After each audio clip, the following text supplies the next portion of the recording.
Hello, I'm Tony from NU Aqua. Today what we're going to do is we're going to set up your countertop reverse osmosis water filtration system. Let me show you. First, let's look over all the parts of the system. You have your control panel. You have a water collection tray.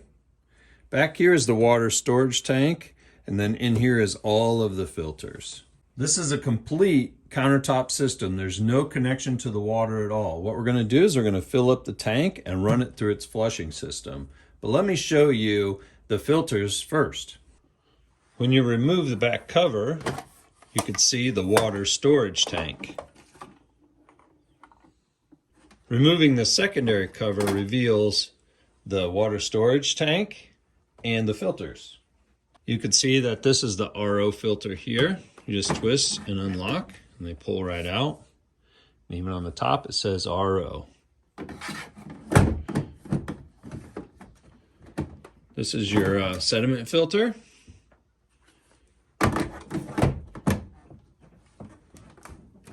And your water storage tank. To replace the cover, just place it down like this, push it forward. To correctly position the water storage tank, you'll notice that the corners are rounded or squared. The squared part goes here and the rounded goes here.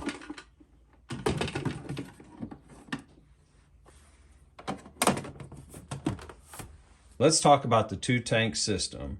The first is a water storage tank. That's the big one that we were filling up. The second one is a clean water tank. All of the filtered water ends up in the clean water tank. This water has already been ran through the filter and is ready to drink. The water storage tank is what you fill up with the tap water, and the system will keep recirculating that water to fill up the clean water tank. All this water is continuously recirculated. When you look on the front of the panel, the TDS will start to increase just because of all those particles that are filtered out will stay in the water storage tank. That's why it's important to keep on filling up this tank with fresh water. So all around, if the storage tank is just left alone for a long period of time without cycling in fresh tap water, you will see the TDS start to increase. The system does remind you to change the water in the tank, but you can change it at any time. Let's talk about what's considered ideal drinking water. What are the highs and what are the lows? On average, you can see that tap water is usually that 100 to 400 range. We really want to get it down to that 0 to 50 range, and you can see that reverse osmosis does that. Let's go ahead and place the unit on the counter properly. Let's place our collection tray. Let's walk the first time use process. We're going to pull off the cover. We're going to fill up the tank. We're going to fill the water storage tank to the max level.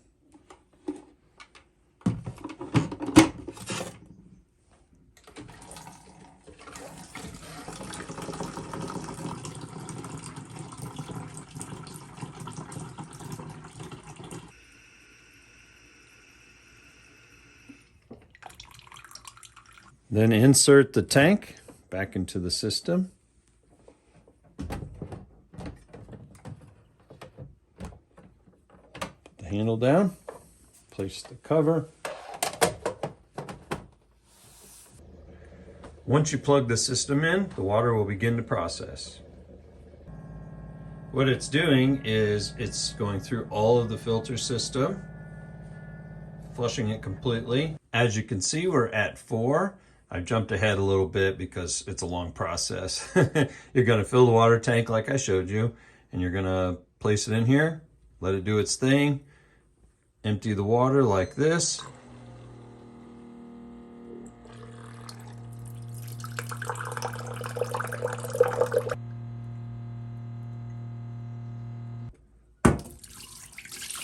Pour it out.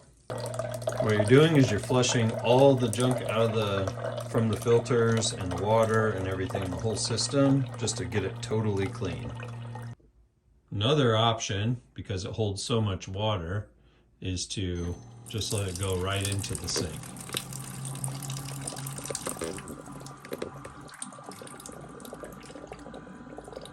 Looks like it's done.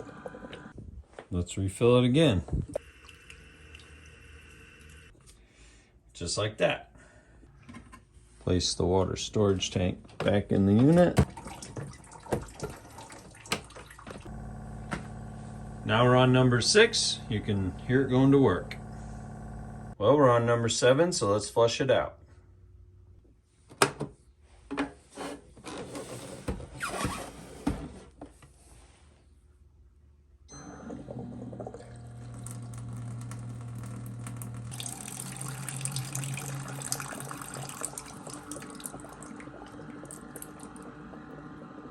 Now that that's finished, let's do the final one. You could see on here that it says to refill, so it's going to do that from 1 to 8.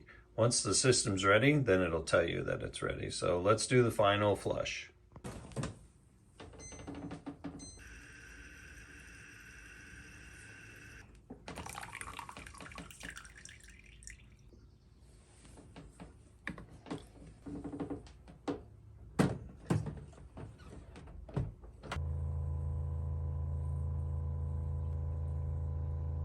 So everything looks good. It's telling me to wait while it does its thing.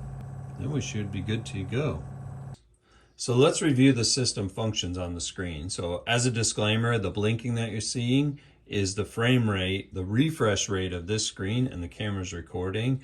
And so they don't sync up quite effectively, but it's not happening in real life, so it's not a concern. So let's look at everything from the top down. This is the filter life indicators of both filters. You can see that they're brand new.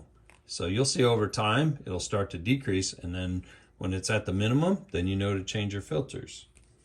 The TDS in is the water that I put in the tank. Remember, I have a lot of iron in my water. That's the artesian spring water. Let's turn that back on. But the water coming out of the water outlet down here is 15 parts per million. So you can see this is 999, really high. But the reverse osmosis system did such a good job that it's 15 parts per million, right in that optimum range. This is the dispensing amount. You can see 4 ounces, but we can change it by clicking the arrows.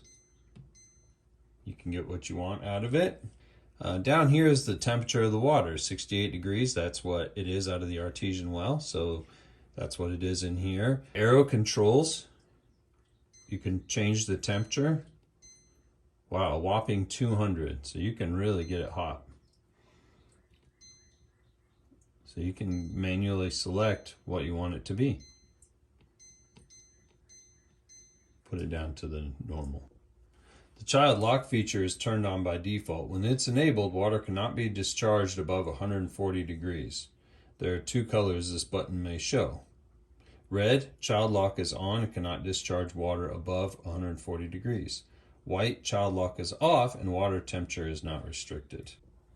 When you press the water dispense button, what that does is it dispenses water at the temperature and the volume that you set.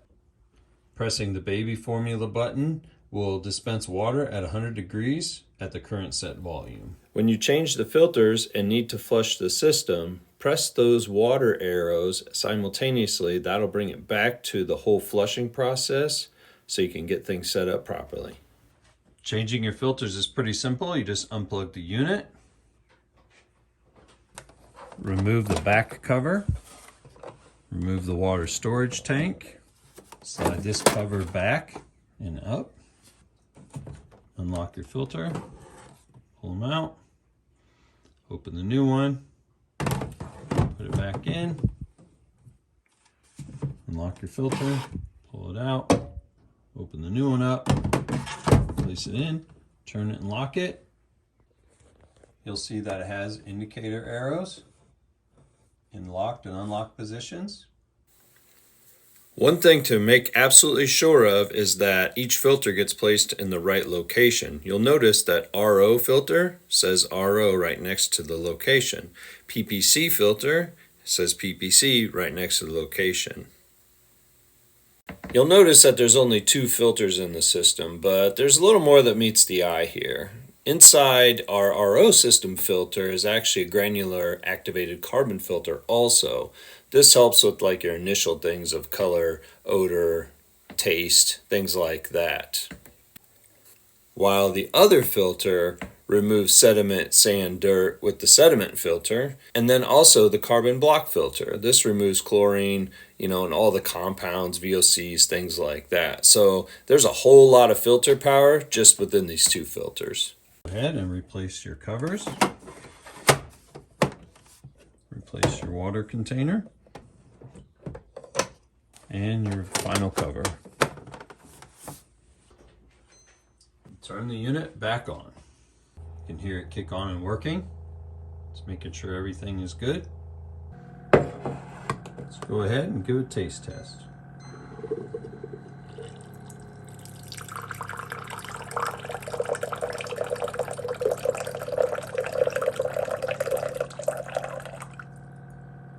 That's 4 ounces. Perfect. From all of us here at NU Aqua, we hope that your new countertop RO system serves you for many years. So thank you for watching this video and getting it set up properly. Take care.